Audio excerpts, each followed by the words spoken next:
Hey, everybody, welcome in. It is a preview edition for the Cowboys game of the Utopia Football Podcast. I am Sean Pendergast, one half of Payne and Pendergast on Sports Radio 610. Ready to go here in my living room studio. As you can see, it's Christmas time here at the Pendergast household. We got the decorations up. We got the tree up. We're ready to go. It is the home stretch almost of the football season. I think the home stretch really probably starts after Thanksgiving. But this is a definite juncture here, kind of a regroup juncture for the Houston Texans, where we'll talk about that. They've lost 3 out of 4, but some real opportunities coming up here on the schedule over the next few weeks, heading into the bye week in the first weekend of December. So we'll get right to it. But before we do that, a reminder to hit the subscribe button on the podcast, wherever it is you're listening to it. We appreciate that. Giving it a rating and a review also helps as well. So appreciate that as well. We do a mailbag episode typically every Tuesday. This week it was on Wednesday because everything's been pushed back a day. So you're hearing this, I would imagine, on Friday. The preview edition will still is dropping on Friday, but the mailbag will be back on Tuesday, I think, next week. Actually, probably will be Wednesday next week since it's a Monday Night Football game. I'm going to be exhausted on Tuesday, so it'll probably be a Wednesday mailbag next week. Either way, I'll get to it. So send me an email at houmailbag@gmail.com. That's how you can get in touch with me. We'll do a 6-pack preview of the Cowboy game in just a little bit. We'll get to some news and notes here on the Texans first. The Texans just finished up practice a couple of hours ago, and the injury news is mixed. Let's start with the good. Nico Collins out there practicing. I have yet to see. Let me look right now and see if they've sent out an actual injury report yet, the Texans. I have not seen one yet that lists guys as limited or out or kind of gives them some sort of designation. So I don't know that Nico was full go back at practice, but I think the good news is that D'Amico Ryans was treating him in the press conference after the practice. He was treating that Nico topic as if Nico is back. So I expect him to play against the Cowboys on Monday. We'll wait and see what the injury designation was on him. So that's really good news.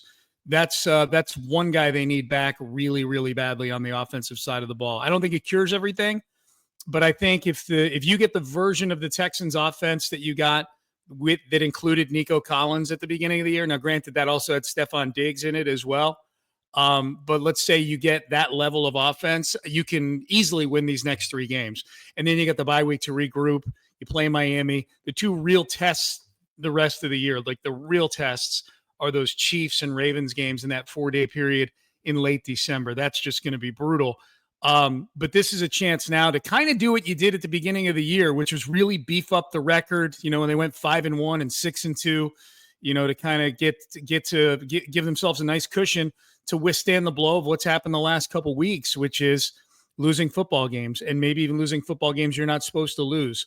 So this is a real big opportunity for the Texans in Dallas. You don't catch Dallas that often on the schedule in the regular season. This normally wouldn't be a game these two teams would even be playing if we were still doing a 16-game schedule. This is the 17th game. This is the extra game. So the Texans are getting an extra game with the Cowboys here. You don't often get the Cowboys this wounded if you're the Texans. They are a wounded creature. They are a 3-legged possum in the middle of the road waiting for the C.J. Stroud 18-wheeler to run them over. And that's what needs to happen on Monday. We'll get into that in just a second. So good news on Nico Collins. Kamari Lassiter, not at practice today. Not majorly surprised about that. It's rare that you see guys turn around from the concussion protocol in a week and come back and play. Now we'll see. Maybe he takes a turn for the better here, Kamari Lassiter, and he's back in the lineup on Monday. He does have an extra day to recover from the concussion, so maybe that helps. But I'm not super optimistic about that. Will Anderson not at practice as well today. I'm not anticipating him playing. I think the fact of the matter is, as much as we want to see the Texans murder the Cowboys, and I think as much as this team needs a win right now, this team does need a win. If this team loses to Dallas and now you've lost 3 in a row, you can forget about the fact that this isn't a division game, that empirically it's less important than the Titans game or the Jags game that follow it in the weeks to come. You need a win right now. You need to start feeling that winning feeling again. So I think any of these guys that can play should play. I think you got to treat this game like it's very, very important, this Cowboys game. But no Will Anderson, no Kamari Lassiter. Derek Stingley wasn't at practice today either, but the reports are that that's not a big deal.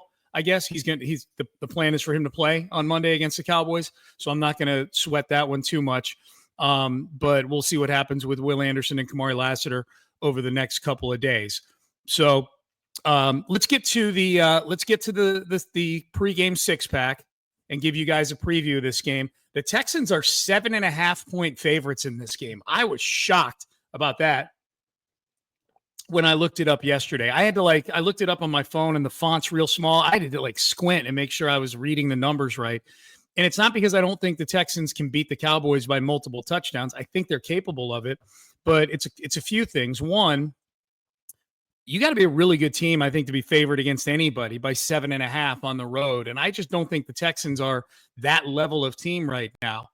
Now, that said, I'm going to make a pick a little bit later on, and there's a decent chance I pick them not only to win, but win by more than 7.5. So maybe I'm talking out of both sides of my ass here. But I'm just speaking – right now I'm speaking purely from a handicapper standpoint, which is I don't know that the Texans should be considered a good enough team to cover a more than a touchdown spread, maybe anywhere, but particularly on the road, even against a bad team and a reeling team like the Cowboys are right now. So I found that very interesting that the Texans, against a very public team, by the way, there's a lot of people that bet the Cowboys even when they're shitty, even when their quarterback's hurt. So I was very surprised to see that number at 7.5, but that's where it is. So the Texans are favored by a bunch. They've not been a great road team this year. They've not been a great covering team this year against the spread. And we know that they have a real habit of playing in close games. They have a habit of playing in close games against teams that are better than them, like the Detroit Lions. And they also, unfortunately, have a habit of keeping games close against bad teams like the Jaguars and teams like that, the Colts. So I'm a little surprised at that number. But that's, it is what it is. So that's the spread on the game. As far as the history between these two teams, they've only played 6 other times before this. The Texans have won twice. They, of course, won in their first game ever as an NFL franchise, 19-10 back in 2002. And the only other win, you remember it? Wasn't all that long ago, 2018. In overtime at home at NRG Stadium. They've never won in Dallas. So this would be a chance to get their first win. This is a little like the New England thing earlier this year, right? Hey, they've never won a game in New England before. Now, they've played a lot more games in New England than they have in Dallas. They lost in 2006 there. They lost in 2014. That was a game where Tony Romo ducked the J.J. Watt sack attempt and was able to uncork a bomb to, I think it was Williams. I'm trying to remember who that was. Anyways, and then obviously not last season, 2 seasons ago in 2022, the Lovie Smith season, they lost to the Cowboys in a close one. It was actually a very close game that the Texans had a chance to score down on the goal line and didn't. They weren't able to. And then the Cowboys go the length of the field and win the game. And that's how it goes. That was a shitty Texans team. In retrospect, I'm glad they lost that game because it ended up with us getting CJ Stroud. So we're very, very happy about that. Even though I know CJ's not been playing great lately, CJ is still the future of this franchise. CJ still has a chance to be an MVP. CJ is a winning player. And so I'm not telling you back off of CJ Stroud. I'm not got my dukes up or anything like that, but CJ's been catching a lot of heat lately. I think he's down my heat list. The 2 picks notwithstanding, those were horrible picks that he threw. I admit that. So that's the groundwork. That's the history for the game. That's the number. Let's get into the keys to the game here in the pregame 6-pack. Can number 1. Heat up Cooper Rush. Cooper Rush is going to start at quarterback in this game for the Cowboys. It was either going to be Cooper Rush or Trey Lance. Now, if it's anything like last week's game with the Eagles, we might see Trey Lance at some point. Trey Lance might get in the game. That would be good news because it either means that you murdered Cooper Rush at some point on a pass rush, or he's playing so poorly that they bring in Trey Lance because they realize they've only got about a month to figure out what they've got in Trey Lance and whether or not to hang on to him as a backup to Dak Prescott. But I think similar to when the Texans have had their success this year. It's been them heating up the quarterback. These games where they've had real low completion percentages by opposing quarterbacks, the coverage has been really good on the back end, but it's been fueled by pressure. Even the game last Sunday against the Lions, the Texans didn't sack Jared Goff one time. But you go back and watch that game, and a big reason why he was 15 for 30 in that game was because there was constant heat. And I think they can, and that was a big cause of some of the turnovers too.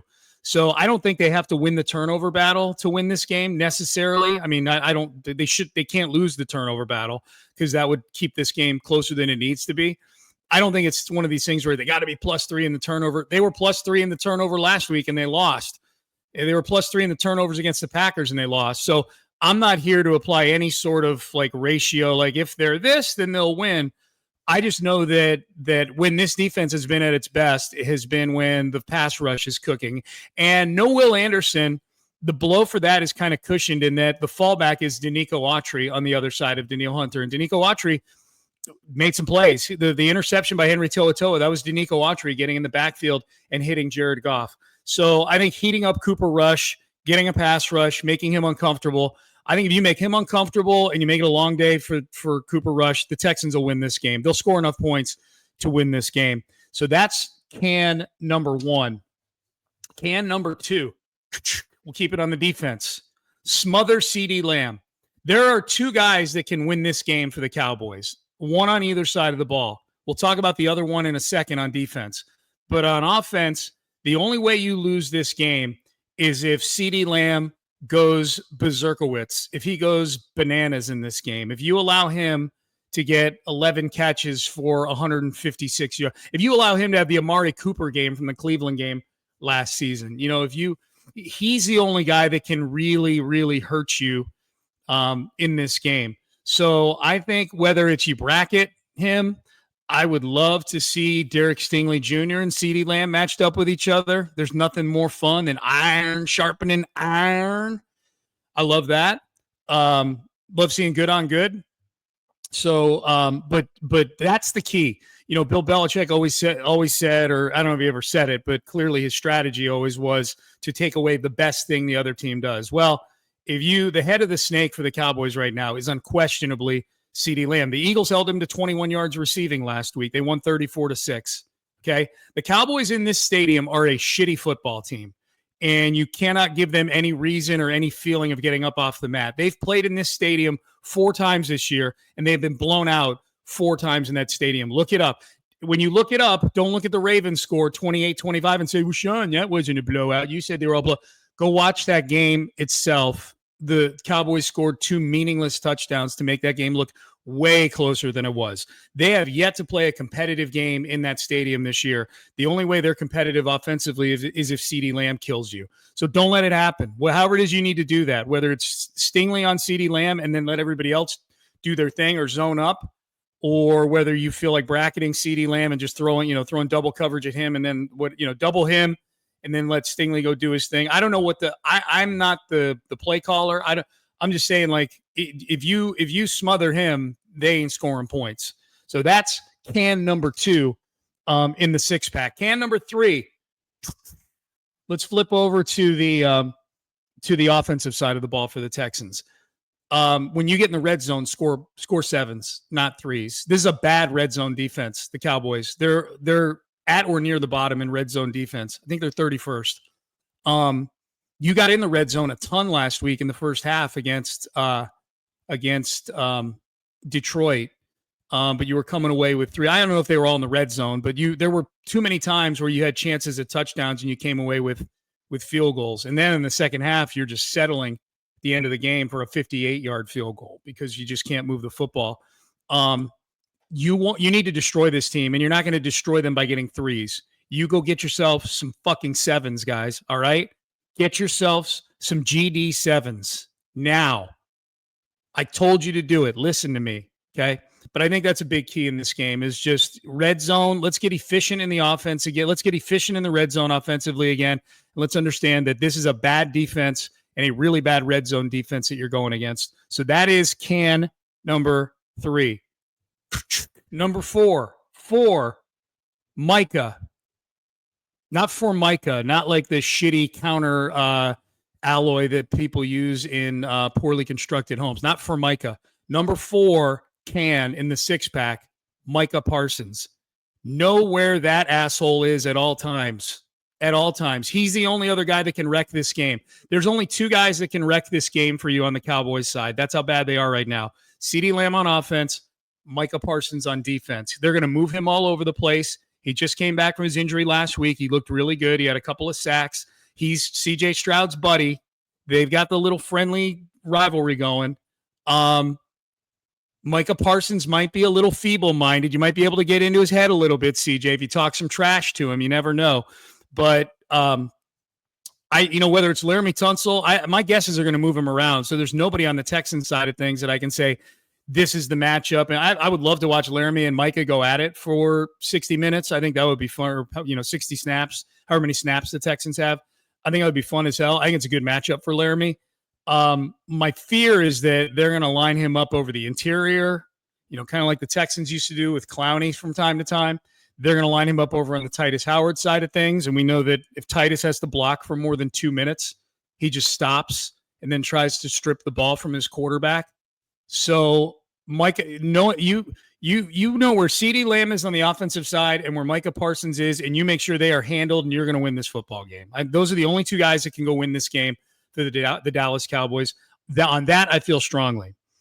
Number 5, Nico's back. Cut it loose. I just got done watching both DeMeco Ryans and CJ Stroud's press conferences, and the theme was cut it loose. That was the theme, is that CJ's got to maybe stop thinking a little too much or stop playing as conservative as he is. And you know what? Just take big swings. The DeMeco was saying he needs to cut it loose. He needs to let it rip. My retort back to DeMeco would be, how about telling the offensive coordinator that? Can you send a memo to Bobby Slowick that you said it was okay for CJ to let it rip, DeMeco? Can you do that? You're the head coach. You're boss of him. So I like, DeMeco, that you think CJ should let it rip. I like that CJ agrees with that plan and says, you know what we should do? Let it rip. Somebody get Bobby Slowick dialed in on this, though. Have you had a meeting about this with Bobby Slowick? Because you know what isn't let it rip? Running yourself into 3rd and 12 half the time. That is you want to let it rip, but you don't want to put yourself in 3rd down situations where your only choice is to let it rip. Okay. But I think Nico being back is huge. Man, just pepper Nico. Feed him. Feed Nico. That's the let it rip. And then you got healthy Tank out there too. I am really encouraged that maybe John Mechie becomes a viable 3rd receiving option for this team after that game against Detroit. If that's one of the things, that was one of the sacrificial things that had to go on in this game, that they had to lose that game so that the gods would give us John Mechie, competent 3rd wide receiver for the Texans, then maybe that's a price I'm willing to pay, because that might win a game for you in the postseason if you've got a 3rd weapon. That's why they traded for Diggs. And I'm not saying Mechie's going to be Diggs. What I am saying is that the things that Diggs had been bringing to this offense, they are replaceable. Diggs had a ton of catches, but he wasn't doing things that if somebody else gets a groove with CJ and can find ways to get open that they can't do. There's no reason Mechie can't move the chains a few times for you in a game if what he was against the Lions is what he's going to be moving forward. So that's can number 5 for me, is this whole mentality of cut it loose, let it rip. You got Nico back now. You got no excuses to be 2nd and 9, 3rd and 8. CJ gets his ass kicked on 3rd down. We're done with this, okay? We're fucking done with this. So that's can number 5. And that's for you, Bobby. I am giving you that can is yours. Here, drink it. Drink from it. This is my beer. My blood, which I'm giving up for you. Actually, it's not beer; it's just bottled water in here. But still, so those are the keys. Now the prediction in the pregame 6-pack. That's always the 6th can. I am taking the Texans in this one. I'm actually taking the Texans to cover in this one, even though I was a little astounded at that 7.5 point line. I am taking the Texans. Now, keep in mind, I have been horrible this year picking the Texans against the spread. I've been okay straight up. I'm 6-4 straight up. Against the spread, fuck it. I don't know what the hell I'm doing. I'm 1-9 against the spread this year. So I don't know how to feel about this. Well, I know how to feel about it. I think it sucks, but I don't know how you should feel about my prediction. And actually, let me say, yeah, I do know how you should feel. You should feel like I'm a boob, then I'm an idiot. My prediction is this: Texans 26, Cowboys 15. I know it's kind of a weird ass score, 26-15. I don't even know if it's a scoregami or not. I don't think it would be, but 26-15 feels like this is about a kind of a touchdown plus a field goal ish sort of game. So an 11-point win for the Texans, 26-15. So there you go. There's your pregame 6-pack for this game coming up on Monday. Game's Monday. I get my first weekend of the entire season so far where I get to start out. I'm going to start Friday evening with the Jake Paul, Mike Tyson fight and the Rockets. And the only reason I'm moving from my couch is to sleep, to go to the fridge, and to go to breakfast on Saturday and Sunday. That's it. Other than that, the entire weekend is going to be spent right over there on that couch, watching those 3 TVs with my Christmas tree right there, and I'm not moving. I am watching college football all day Saturday. I'm watching NFL football all day Sunday. And when I say, like, this is the first chance I've had to do it, I know some of you are going to be like, what are you talking about? Like, the Texans played on a Thursday like a week ago. You didn't do it. No, I didn't. I went to the Golden Nugget. Now, that was fun. But I'm just saying, like, there's nobody that loves a good couch weekend with football more than Sean T. Pendergast, man. And I just haven't done that because this year, you know, you got Texan games on Sundays throughout the year. I've been doing watch parties for Yingling on Saturdays, most of the Saturdays. I am so excited when I am done at 10:01 a.m. tomorrow on Friday. You guys are listening to this on Friday, so 10:01 a.m. today, if I'm, you know, kind of trying to kayfabe this thing. I am going to be, man, and I've got the list of games. I'm the biggest nerd ever. Like, I've typed out the games that I'm going to be watching all day and what channel they're on. I'm like my own sports bar. I'm going to be changing the channels at 2:30. Oh, that's a 3:15 kickoff. I'm going to be walking up to the manager of the bar here and saying, hey, can you get this game on? And you know who that person is? It's me. It's me. I can't wait. I'm so excited, as you can tell. And then Sunday, and it's a good Sunday of football too, man. You got Ravens Steelers in the early window, in the noon window, and then you got Bills Chiefs in the late window. Ooh, baby. And you got Sunday night football, and the Rockets are playing on Sunday also, Sunday night in Chicago. The Rockets are fun to watch. Man, I was thinking about that this morning too. Sorry, I'm rambling now. If you want to just, you know, if you want to exit the podcast, feel free. Thanks for listening. But I was thinking about this morning as I was waking up after another Rockets win. And I'm like, you know what? The Rockets are worth watching every night now. Like, they're a good team. They are worth watching. They're fun to watch. The Astros have been fun to watch for years, and I don't think they're as great as they used to be, but I still watch every Astros game. The Texans, I know our relationship with the Texans is a little bit complex right now, but they're a good football team. That's undeniable. They're winning their division. They're 6-4. They're going to be fine. They've got a good quarterback.